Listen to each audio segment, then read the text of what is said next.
Bom dia, na santa paz do Senhor Jesus.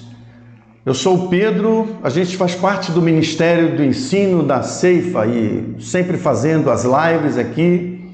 Chegou a nossa vez e eu quero cumprimentar a todos e já agradeço a sua companhia e rogo a Deus que neste momento a presença dele seja algo muito forte, muito real aqui conosco e que eu seja agraciado para transmitir e você também seja agraciado, agraciada por Deus e que a unção do Espírito do Senhor repouse sobre os seus ouvidos, seus olhos e que possamos receber algo de Deus novo nesta manhã. Hoje nós estamos falando sobre um assunto que já foi mencionado na chamada inicial, sobre as duas naturezas de Cristo. Estaremos falando sobre as duas naturezas de Cristo. Tomando por base a referência bíblica de Colossenses, capítulo 1, versículo 19, que é uma das palavras de Paulo aos Colossenses, nós temos o seguinte texto bíblico: porque foi do agrado do Pai que toda a plenitude nele habitasse. Ainda tomando o próximo verso, que está em Colossenses capítulo 2, versículo 9, você tem a seguinte referência bíblica, que também são palavras de Paulo para nós. Porque nele habita corporalmente toda a plenitude da divindade. Que Deus nos abençoe neste momento de uma forma toda especial. Deixa eu falar para você nesse momento. Você já ouviu falar na Ásia, é um continente asiático. A Ásia é um continente que ele tem mais ou menos o formato de uma mão fechada. Tem o formato de uma mão fechada com uma pequena ponta, não é? Para você, tem uma pequena ponta aqui. E nessa ponta pequena está a Ásia Menor, comportando aqui várias cidades como Colosso, Éfeso, Pérgamo, Sardes, Tiatira, Laodiceia, enfim. O apóstolo São Paulo, escrevendo aos Colossenses, ele está aqui escrevendo justamente para a igreja que estava em Colosso. Colosso era uma cidade frígia da Ásia Menor, que ficava aproximadamente 160 quilômetros de Éfeso e 18 quilômetros distante de Laodiceia. Esta carta de Paulo, ela foi escrita aproximadamente nos anos 60 depois de Cristo, isso é, no ano Domini. Ela foi escrita em Roma. Provavelmente esta carta foi escrita quando Epáfras, ministro de Deus, saindo de Colosso, foi até Roma visitar e pedir conselhos a Paulo. Então Paulo, certamente nesta oportunidade, nesta ocasião, Paulo escreve esta carta para a igreja que estava em Colosso. A igreja em Colosso, como todas as outras, saíram da igreja de Éfeso. Éfeso praticamente é o começo, naquela região da Ásia Menor. Éfeso é o começo de um trabalho missionário feito por Paulo, porque Paulo ficou 2 anos morando em Éfeso, 2 anos. Só para pontear para você, Éfeso era uma cidade portuária, mas depois de algumas erosões, algumas situações na parte geográfica da cidade, a parte geológica, a cidade se tornou uma cidade mais afastada, uma cidade costeira. E Éfeso sediou a vida de Paulo durante 2 anos. E ele morou, e no período que Paulo morava em Éfeso, esses 2 anos, ele lecionava, ele fazia um trabalho dando aula no seminário de um homem chamado Tirano. Ali ele dava aula, 6 horas de aula por dia. Durante 2 anos ele trabalhou nessa escola. E ali Paulo fez um grande trabalho missionário, fundando várias igrejas, como nós temos as que já foram citadas, Pérgamo, Tiatira, Sardes, enfim. A igreja em Colosso era uma igreja que provavelmente Paulo não conhecia aquela igreja. Há quem diga que Paulo não conhecia aquela igreja, não é? Mas Paulo, automaticamente, ele tinha conhecimento do que se passava naquela igreja.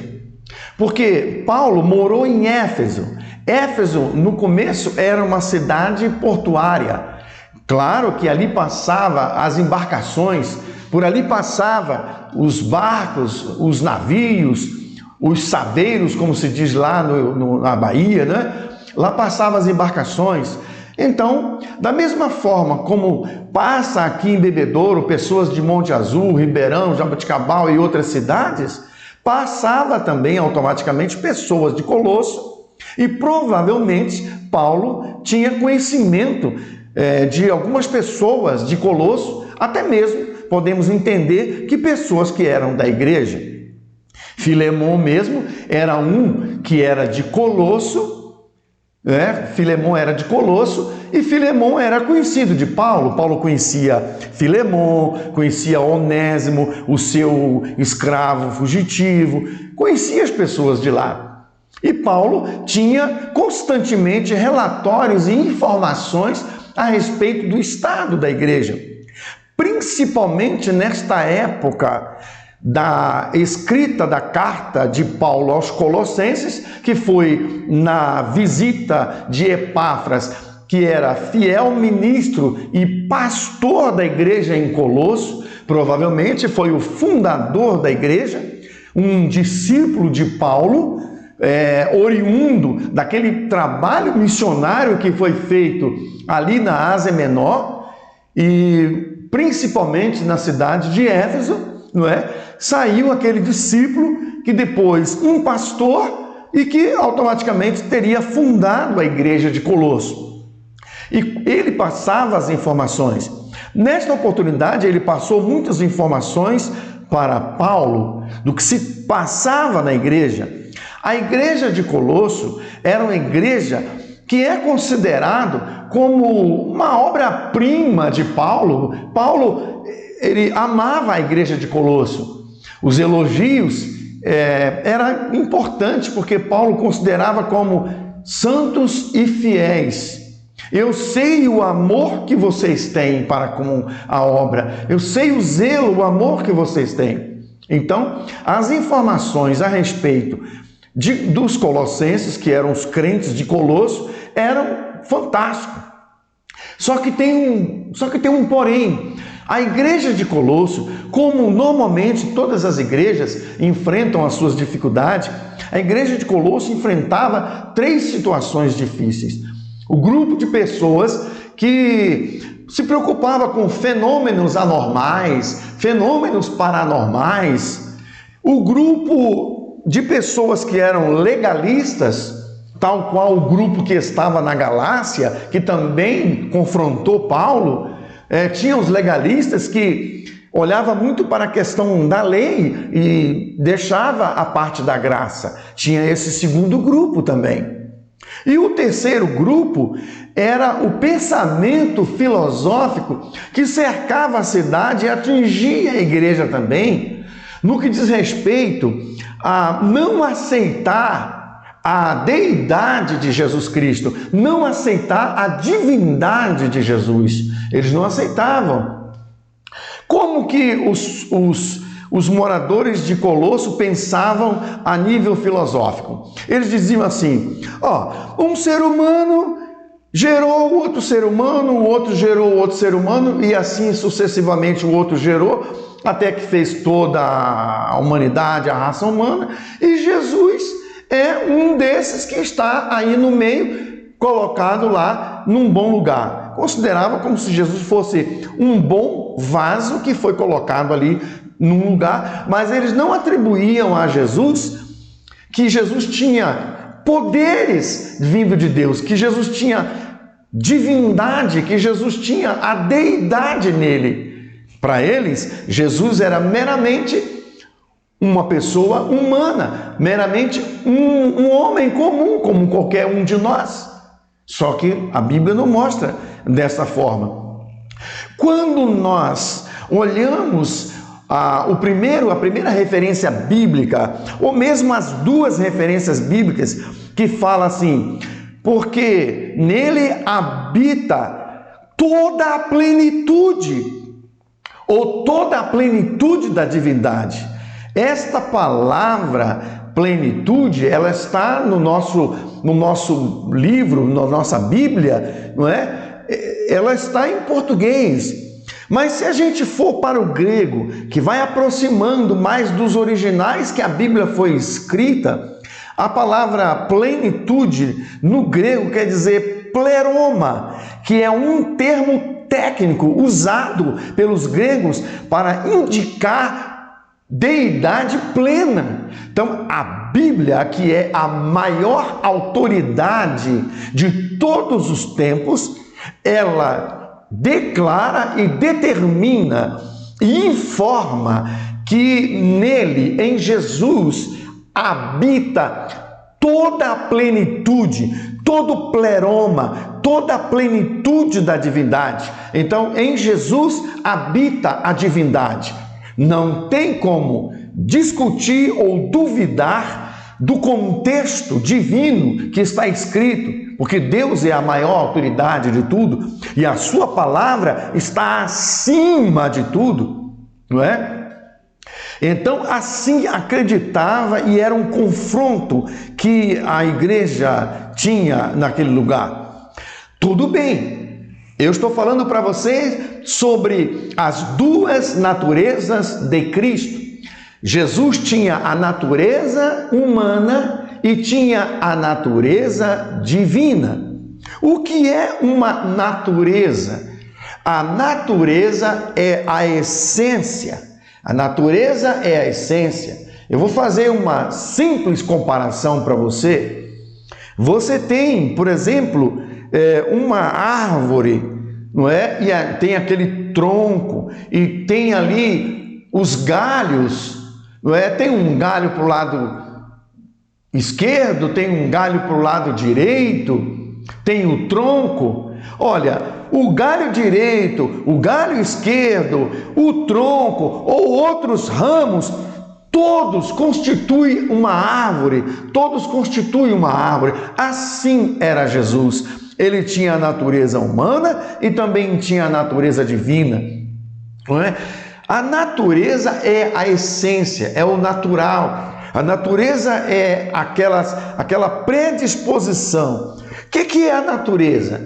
A natureza é o conjunto de disposições que existe no homem, sendo eles ação, reação, sentimento, decisão. Tudo isso forma a natureza, é a personalidade, é o caráter do homem, envolve tudo que diz respeito ao composto interior, diz respeito ao que vai automaticamente mostrar para nós a saída da natureza, não é? A essência. Agora, o que vamos falar para você é que Jesus, ele, como homem, como humano, Jesus teve o seu nascimento natural. Jesus nasceu. Como foi isso? A Bíblia diz, no Evangelho de Lucas, o médico, que estando Isabel, aqui estava estéril, grávida, 6 meses esperando João Batista, apareceu a Maria, o anjo Gabriel, e lhe disse: salve agraciada, o Senhor é contigo, bendita és tu entre as mulheres. E Maria, surpresa, disse: mas como, que saudação é esta? Eu sou Gabriel e eu trouxe um recado para você. Daqui a 1 ano, você vai ser mãe de uma criança, você vai ter um filho. Ela disse: mas como? Ela se surpreendeu. Como pode ser isso?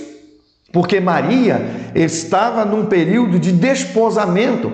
Ela fez o contrato de casamento, mas ela não tinha assumido as relações sexuais, ela não tinha assumido o encontro marital com José. Ela estava num período de desposamento. E ela se surpreendeu. Como? Eu não conheço homem algum, não tenho relação com homem algum, mas eu tenho o marido com quem já acertei o meu casamento. Como que eu posso ter um filho? Então o anjo Gabriel disse para ela: descerá sobre ti o Espírito Santo, e a virtude do Altíssimo, o poder do Altíssimo te cobrirá.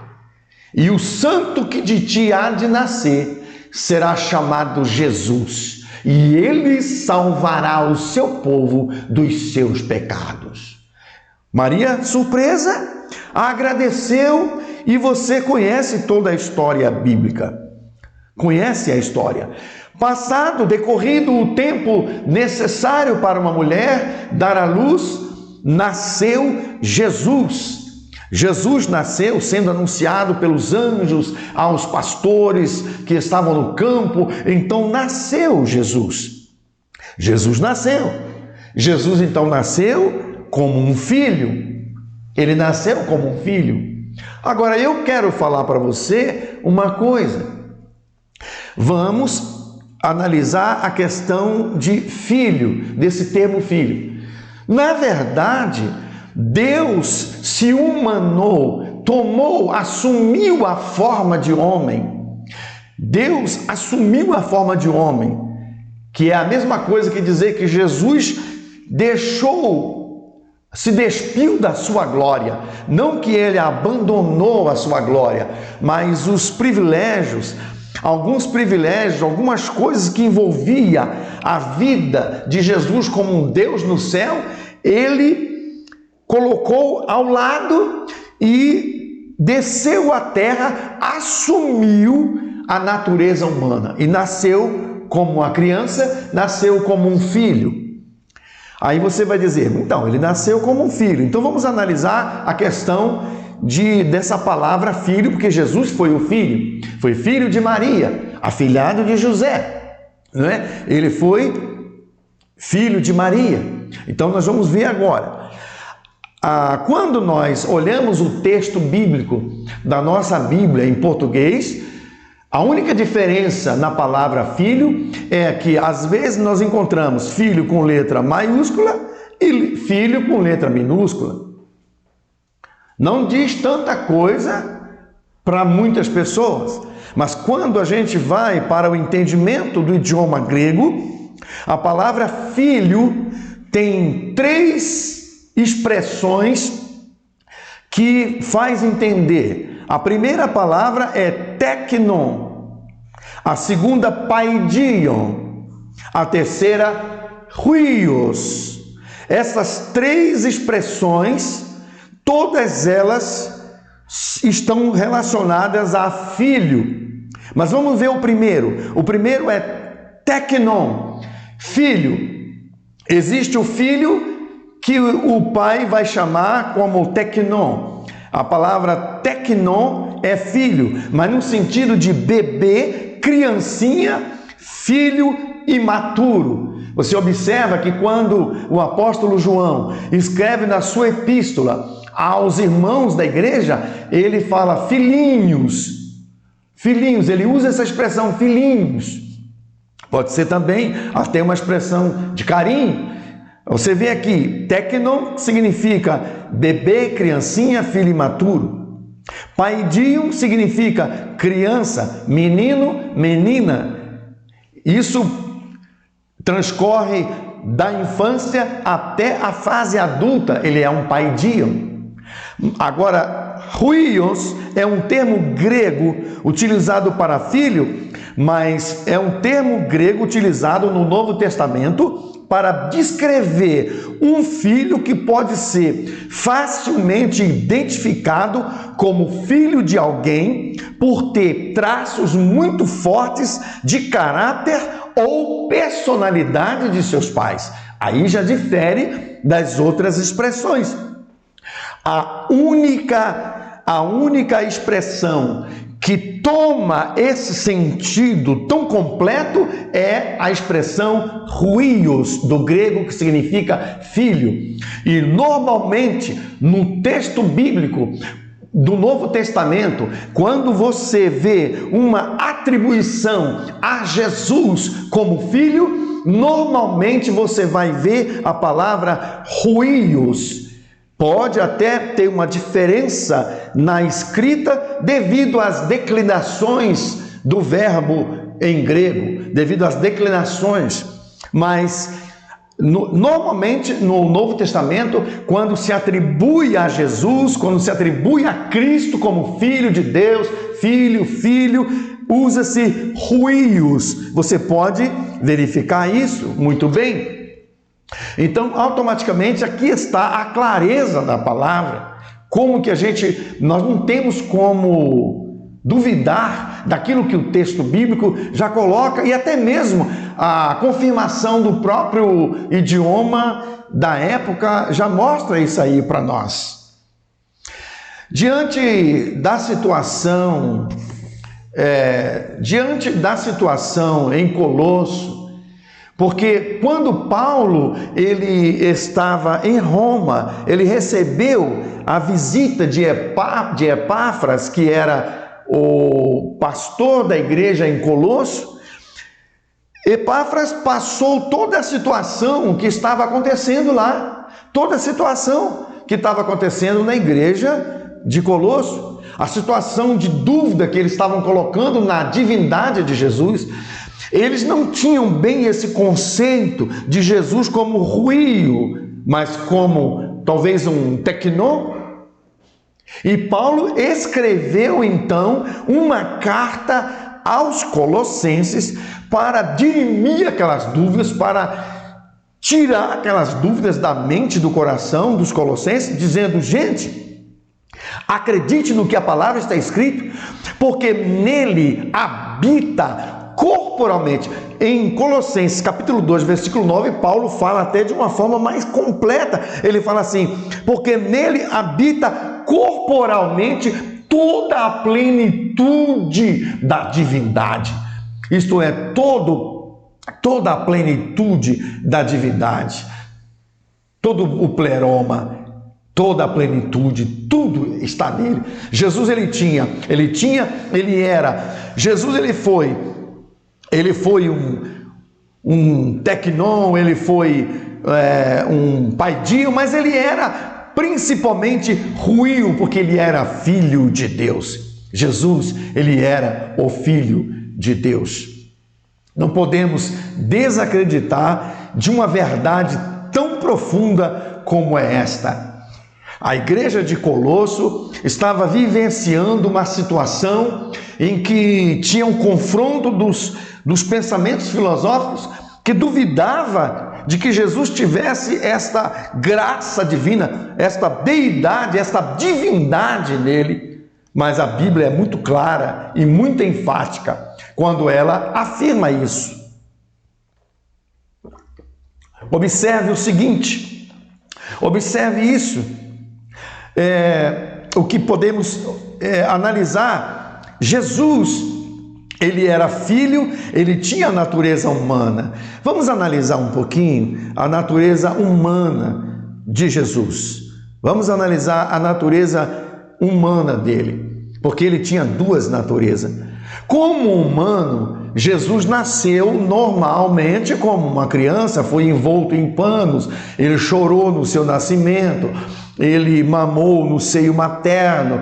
Se já tinha algum tipo de mamadeira, ele tomava algumas mamadas, alguns mingauzinhos, não é? Quem sabe aquela comidinha gostosa que Maria fazia. Jesus, cresceu, Jesus brincou, Jesus tomou seus tombinhos como criança, ele divertia com as crianças, ele era um menino, ele tinha a sua natureza humana normal, como uma criança normal. Jesus teve cansaço, Jesus teve, como humano, Jesus cresceu, Jesus trabalhou, as pessoas chegavam a falar assim, não é este o carpinteiro, filho de José? E não estão aqui seus irmãos e suas irmãs? Jesus trabalhou, Jesus foi carpinteiro, Jesus tinha irmãos, irmãs. A Bíblia fala que eles disseram assim no Novo Testamento, não estão aqui seus irmãos e suas irmãs? Como humano, Jesus chorou sobre Jerusalém, Jesus chorou perto do túmulo de Lázaro por causa da incredulidade dos judeus, ele era humano. Jesus cansava, ele descansou e dormiu na popa do barco em cima do mar da Galileia. Jesus sentia sede, ele sentiu sede na cruz, ele disse, tenho sede. Jesus sentia angústia, tinha sentimento, ele era humano. Um dia ele falou lá no sopé da montanha, ele disse assim, a minha alma está profundamente angustiada, não é? Lá em cima do monte, melhor dizendo, lá em cima do monte, ele disse, a minha alma está profundamente angustiada, não é? Ficai aqui um pouco e velai comigo, eu vou ali orar. Jesus ele comia pão, comia peixe, se alimentava, ele andava, sorria, ele brincava com seus discípulos. Jesus se relacionava como qualquer ser humano, com qualquer um de nós, porque ele tinha completamente, Jesus ele era totalmente humano, mas também ele era totalmente Deus, totalmente divino. Aos 30 anos de idade, a gente começa agora a analisar o lado divino, a natureza de Jesus. A natureza de Jesus. Aos 30 anos de idade, Jesus foi batizado no Rio Jordão. E da hora que ele foi batizado, os céus se abriram e desceu o Espírito Santo numa forma corpórea sobre Jesus. E uma grande voz do céu bradou e disse assim, este é o meu filho amado, nele tenho prazer. Olha, ali estava a voz de Deus já tratando com a humanidade e tratando com Jesus. E Jesus, aos 30 anos de idade, que era a maioridade dos judeus, ele iniciou o cenário do seu ministério. E quando Jesus foi a uma pequena cidade, a um pequeno vilarejo chamado Caná da Galileia, lá tinha uma festa, Jesus foi convidado para uma festa de casamento, isto é, as bodas de Caná da Galileia, e na festa todo mundo se banqueteava, festejava, dançava, mas chegou um momento que acabou o vinho acabou, e naquele momento que tendo terminado o vinho, Maria, mãe de Jesus, conhecendo os planos de Deus na vida dele, conhecendo que ele era alguém diferenciado, foi nele e disse, filho, o vinho acabou, faz alguma coisa. E Jesus disse, mulher, que tenho eu contigo? Ainda não é chegada a minha hora, a vossa sempre está presente. Aí Maria falou para os servos, façam tudo o que ele, Jesus, mandar que seja feito, faça tudo. Jesus imediatamente chamou os servos e mandou que fosse e enchesse as talhas de água, e eles obedeceram. Vai, enche as talhas de água. E eles começaram a dar viagens e carrear e trazendo água, e encheu as talhas de água. Jesus falou assim, agora tire a água. Quando eles tiraram a água estava transformada em vinho. Foi um assombro, foi uma surpresa. Acredito que pessoas ficaram de cabelo em pé, arrepiado. O que é isso? Como pode ser uma coisa dessa? Queridos irmãos e amigos, ali estava o começo dos milagres na vida de Jesus. Jesus trilhou como homem e ainda continuaria trilhando como homem comum. Mas ele trouxe no seu corpo, corporalmente, ele trouxe toda a divindade. Ele trouxe a divindade, ele tinha a deidade, ele tinha a natureza divina. Isto é, ele tinha os traços divinos, ele tinha as características daquele que o criou, daquele que o mandou. Ele trouxe os traços de Deus, os traços do seu Pai. Ele, portanto, trazia consigo a divindade. E naquela hora, ele transformou, as moléculas foram transformadas em vinho, porque obedeceu ao Criador de todas as coisas. Ali estava a manifestação da natureza divina. Nas curas, Jesus curava os enfermos, os doentes, ele operava milagres, ele multiplicava os pães, ele mandava distribuir os cestos de pães, e conforme eles iam distribuindo, em vez de diminuir, os pães aumentavam, caía pelo chão, e o povo ficava surpreso. Isto porque ali estava a manifestação da natureza divina no Senhor Jesus Cristo. Ele era divino, ele trazia a natureza divina com ele.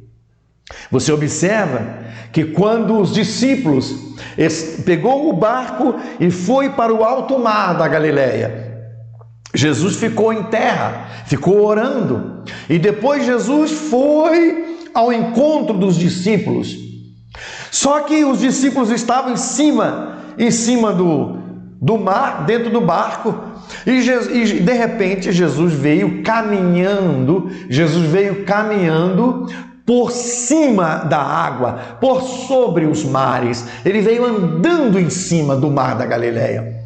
Todos ficaram espantados. O que é aquilo? O que é isso? Tem alguém andando. Jesus disse: não temas, sou eu, não temais. Ele estava andando sobre o mar.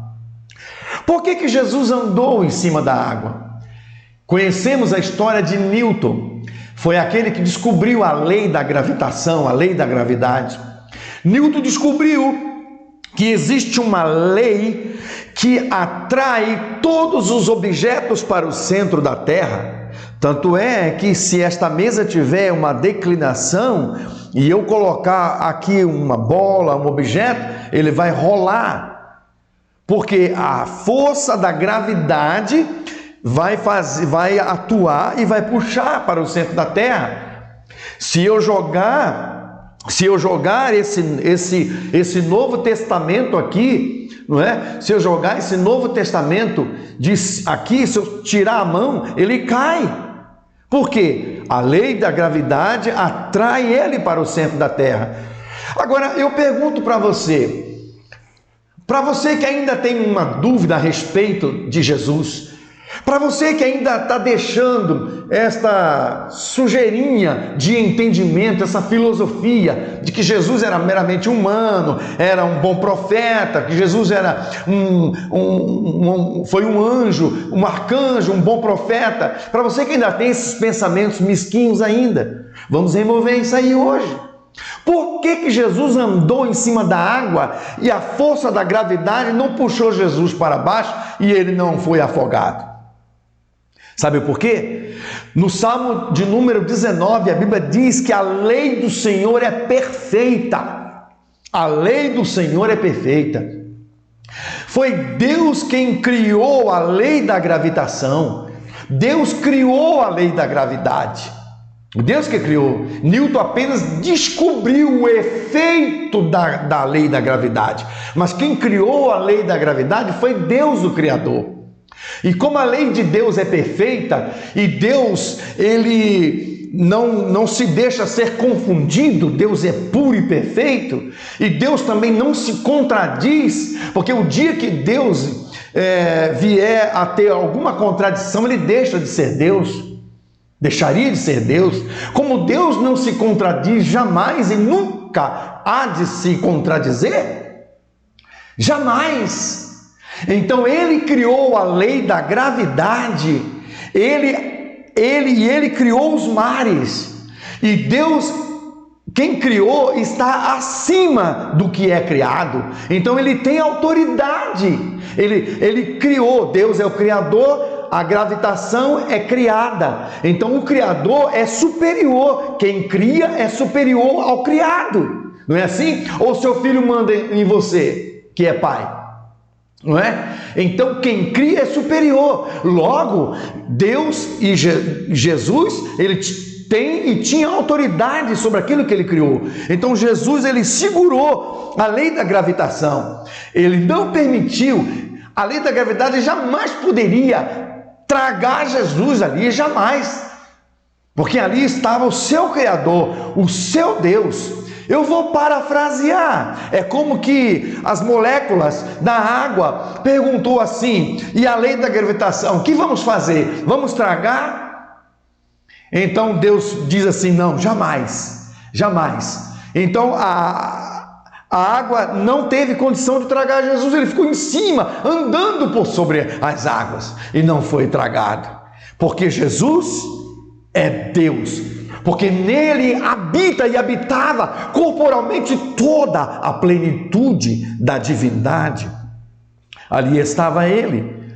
Você observa uma coisa, o texto bíblico, para provar que Jesus é Deus, a Bíblia diz que quando Jesus estava na cruz, e que ele morreu, ele deu o seu último brado, e rendeu o seu espírito, e morreu na cruz, o céu se retumbou em trovoada, já estava em tempestade, e imediatamente a terra se fendeu, e Jesus morreu, e a Bíblia diz que quando Jesus morreu,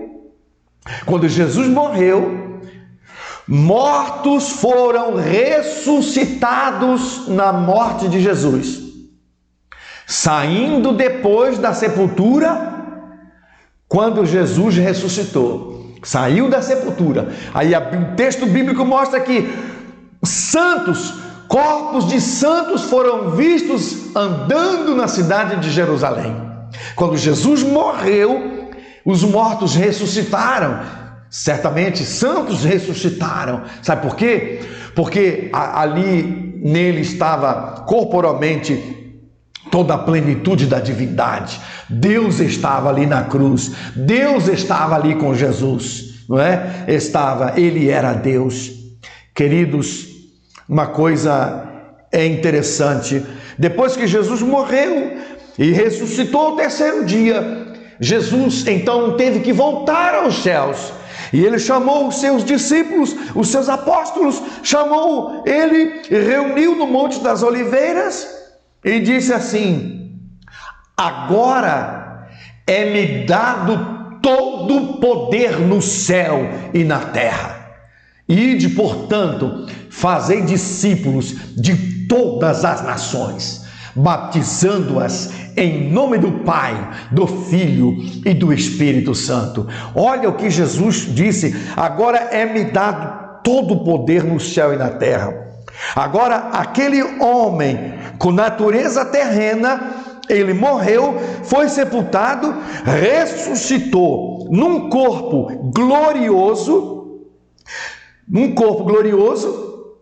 não é? Nós vamos ressuscitar num corpo glorificado, mas Jesus ressuscitou num corpo glorioso, por essência, ele estava recebendo um corpo glorioso, não é? E agora, a parte humana ficou para trás, e ele agora estava se investindo de volta de toda a sua autoridade divina. Ele disse: é-me dado agora todo poder no céu e na terra. E ele agora subia aos céus, não é, para estar à direita de Deus.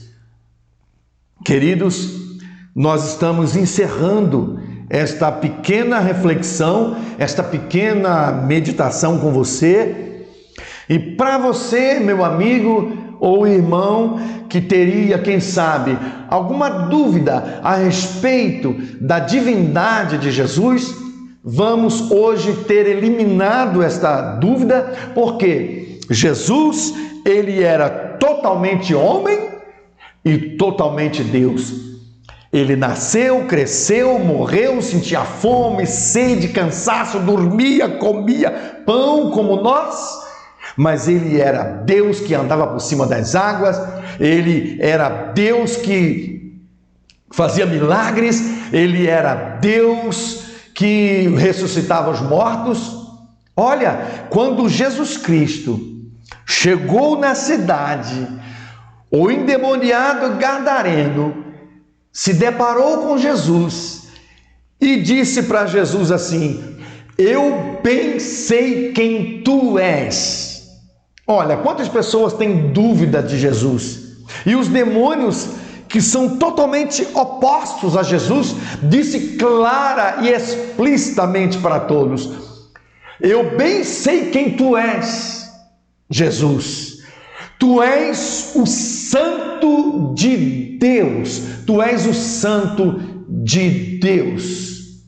Olha, os demônios fizeram uma atribuição dizendo: tu és o Santo de Deus. Três coisas: Santo, Deus e a preposição, em grego, a preposição de, Santo de Deus. Essa expressão aqui, de Deus, dá a ideia de que ele vem da parte de Deus, como também ele tem origem, características de Deus, não é? Os demônios disseram claramente, mais claro do que muitas pessoas que às vezes têm a própria Bíblia na mão. Os demônios disseram: eu bem sei quem tu és, o Santo de Deus. Quer dizer, esse de é uma preposição do grego que quer dizer para os gregos de, vindo da parte de Deus e vindo com características, vindo com origem, saindo com a origem daquele que enviou. Jesus tinha a origem, a deidade. Jesus era Deus. Até os demônios reconheciam a divindade de Jesus. E você ainda vai duvidar? Ainda vai descrer? O que é que você quer mais? O que é que você quer mais? Não duvide. Nós estamos encerrando esta live dizendo para você: não duvides mais. Não duvides mais. Jamais, não duvides mais de que Jesus foi totalmente homem e totalmente Deus. Ele é o Senhor. E como humano, ele sofreu, mas como Deus, ele tira o teu sofrimento. Como Deus, ele tira o sofrimento da sua vida, ele tira o sofrimento da sua alma. É isso que Deus quer falar para você. Você vai ouvir agora este som maravilhoso aos seus ouvidos e o Espírito de Deus estará trabalhando no seu coração agora. Ele estará trabalhando com você neste momento e visitando você agora. Ouça Deus falar com você agora e tire toda a incredulidade do seu coração. Deus é soberano. Deus é soberano. É um momento de reflexão agora. É um momento quando você está refletindo agora e ouvindo essa bela música que vai falar ao seu coração, falando a respeito de quem é Ele. Quem é Ele para você?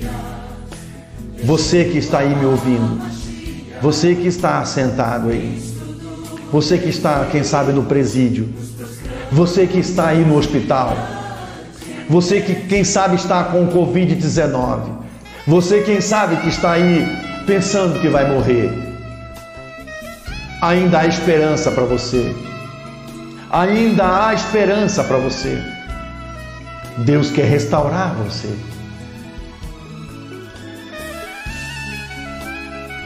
Deus quer restaurar a sua vida agora. Deus quer fazer o melhor para você. Deus quer fazer com você agora um milagre. Creia no milagre do Senhor. Você não vai morrer. Você que está desesperado, você que está pensando, eu tenho dúvidas a respeito, se Jesus realmente era tão capacitado assim. Hoje cai por terra todas as dúvidas do seu coração e da sua mente. Todos os pensamentos filosóficos caem por terra agora. Sabe por quê? Porque Jesus é Deus. Ele vai fazer um milagre com você. Nós estaremos orando. E nesta hora, Jesus homem e Jesus Deus vai visitar você no leito do hospital. E você vai ser curado agora. Você vai ser restaurado agora. Pelo poder do Senhor agora. Agora é a hora do milagre na sua vida.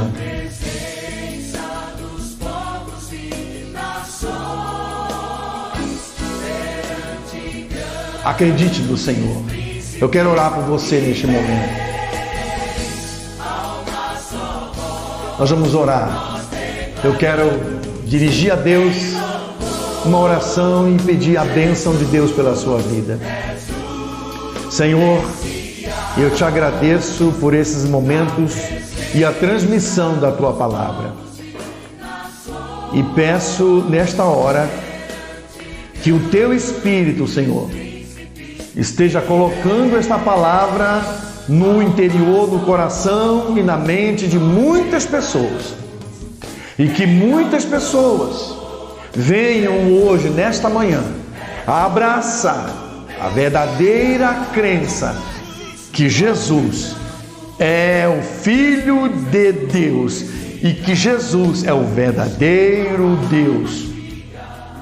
E nesta hora, aquelas pessoas que estão enfermas, doentes, principalmente aqueles que estão com Covid-19, estão doentes nos mais longínquos estados ou cidades ou lugarejos deste planeta e que a internet está alcançando.